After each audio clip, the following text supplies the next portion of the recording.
ജപ്തി ഭീഷണിയിലുള്ള വീട് bank ജീവനക്കാരെത്തി പൂട്ടിപ്പോയതിനാൽ school വരാന്തയിലേക്ക് താമസം മാറ്റിയിരിക്കുകയാണ് കുടുംബം. കോഴിക്കോട് ചെങ്ങോട്ടുകാവ് സ്വദേശി റിയാസിനും കുടുംബത്തിനുമാണ് ഈ ദുരവസ്ഥ നേരിട്ടത്. 11ഉം 16ഉം വയസ്സുള്ള 2 കുട്ടികളടങ്ങുന്ന കുടുംബമാണ് പെരുവഴിയിലായത്. എങ്ങോട്ടാ പോകേണ്ടത്? പോകാനുള്ള സ്ഥലം ചെറിയ മക്കളെ കൊണ്ട് എങ്ങോട്ടാ പോകേണ്ടത്? ഇന്നലെ രാവിലെ 11 മണിയോടെയാണ് ബാങ്ക് ജീവനക്കാർ പോലീസുമായി ചെങ്ങോട്ടുകാവിലെ റിയാസിന്റെ വീട്ടിലെത്തിയത്. വീട്ടിലുണ്ടായിരുന്ന കുട്ടികളെ ഉൾപ്പെടെ ബലം പ്രയോഗിച്ച് വീട്ടിൽ നിന്നിറക്കിയ ശേഷം ഗേറ്റ് താഴിട്ട് പൂട്ടുകയായിരുന്നു. തുടർന്നാണ് കുടുംബം തൊട്ടടുത്ത സ്കൂൾ വരാന്തയിൽ അഭയം തേടിയത്. ലോൺ എടുത്ത് 44 ലക്ഷം, തിരിച്ചടച്ചത് 32 ലക്ഷം.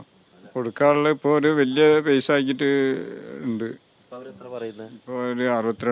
44 ലക്ഷം രൂപയാണ് സ്വകാര്യ ബാങ്കിൽ നിന്നും റിയാസ് ലോൺ എടുത്തത്.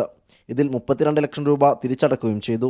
പ്രവാസിയായ റിയാസിന് കോവിഡ് പ്രതിസന്ധിയിൽ ഖത്തറിലെ ജോലി നഷ്ടമായതോടെയാണ് തിരിച്ചടവ് മുടങ്ങിയത്. ഖത്തറിലായിരുന്നു. അവിടുന്ന് പിന്നെ കുറച്ച് കഴിഞ്ഞപ്പോൾ പണിയൊക്കെ വളരെ കുറഞ്ഞ് അങ്ങനെയൊക്കെ ബുദ്ധിമുട്ട്, കൊറോണയുടെ സമയത്തൊക്കെ ബുദ്ധിമുട്ട് നിന്നിട്ടും അവിടെ തന്നെ ആയിരുന്നു. ഇപ്പോൾ അവിടുന്ന് ലേശം എന്തായാലും ഭാര്യ കുറച്ച് അവിടുന്ന് ഇവിടുന്നൊക്കെ തിരുമാറി ചെയ്തിട്ടൊക്കെ അടിച്ചിട്ടുണ്ട്. തിരിച്ചടവിന് സാവകാശം ആവശ്യപ്പെട്ടെങ്കിലും ബാങ്ക് അധികൃതർ നൽകിയില്ലെന്നും റിയാസ് ആരോപിക്കുന്നു. മീഡിയ 1 കോഴിക്കോട്.